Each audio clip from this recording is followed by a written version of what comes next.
Hello, believers, non believers, and everyone in between. You're listening to Stories with Sapphire. I am Sapphire Sandalo. Now get cozy and open your mind because it's story time.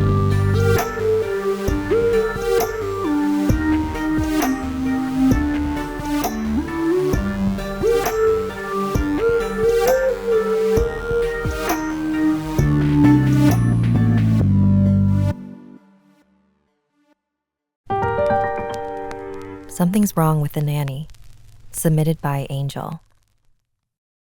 My story happened around 15 years ago while I was a med student at this university in Quezon City. My parents were very happy about me finally going to med school. They rented a 2-bedroom apartment for me that was walking distance from the school. They also lent me our longtime house helper, who I called Ate. She has been with our family since she was a young teenager, so you could say she's also a part of our family. She took super good care of me and sometimes surprised me with free fast food meals. That's how much she loved us and cared for us. Ate was very chatty and showed her affection by nagging me to do this or that. We usually bonded when I got home from school, and I ended up watching local TV shows with her to make sure she was entertained and not lonely. Then she went home for Christmas to visit her brother in the nearby province. When she came back, she told me about her brother's house, which was very old school and had a toilet outside in the back. So if she had to pee at night, she had to go out in the dark.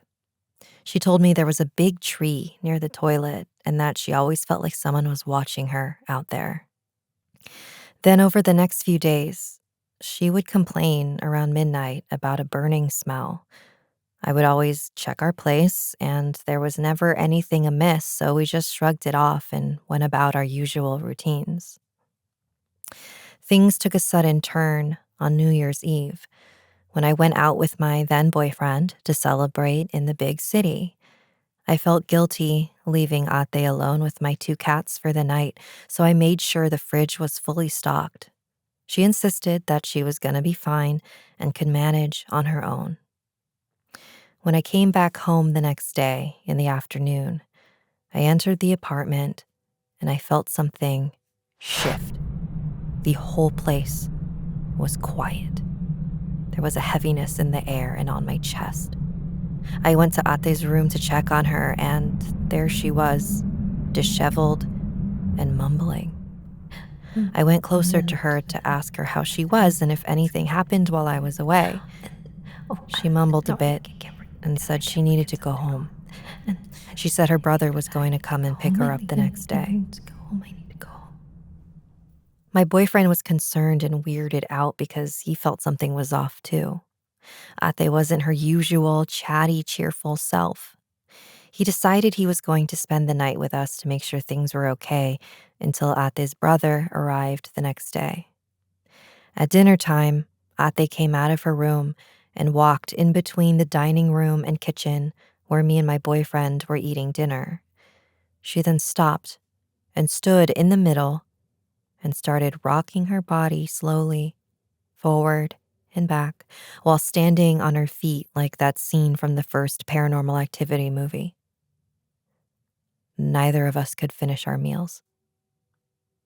While she rocked there, I went to the kitchen, gathered all the knives and my 2 cats, and we headed to my bedroom, locking it behind us. We didn't open it the rest of the night. I remember around midnight or 3 a.m., I heard the doorknob to my room turning, as if someone was trying to slowly open it so as not to disturb us. It was bolted shut, so whoever was there couldn't get in. The next day, we woke up and she was gone.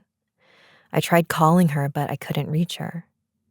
Her brother arrived to pick her up, and I told him everything that happened. He said she wasn't supposed to go to the toilet outside the house after dark. We kept trying to call her to no avail, so the brother went to the police station to get some help. Eventually, he found her sluggishly wandering the streets and brought her home to their main province in Mindanao and got some help. They told us something got a hold of her, and she wasn't herself. She even tried hurting her son at some point. So they brought her to a local healer, and they said it was a capre who was trying to possess her. It came from that big tree at her brother's house. This was why she kept smelling smoke late at night the days leading up to New Year's Eve. The capre is a creature known to smoke. I feel guilty and partly responsible for what happened. I keep thinking if I didn't leave her alone that night, this wouldn't have happened to her. Our family has a very strong faith in God, and I think somehow she was protected when I was around because I pray a lot and I pray the spiritual warfare prayer to protect our place. She was never the same after that. The healer did his job, and she came back to work for us for a while, but there was something still off about her.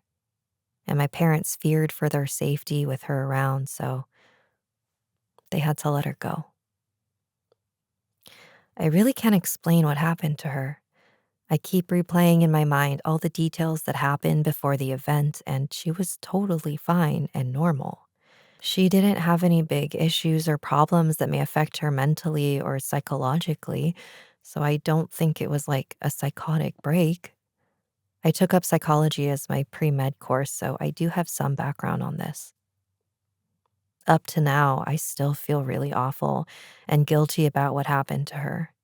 She was the best helper and companion I ever had, and I wasn't there to protect her when she needed me the most.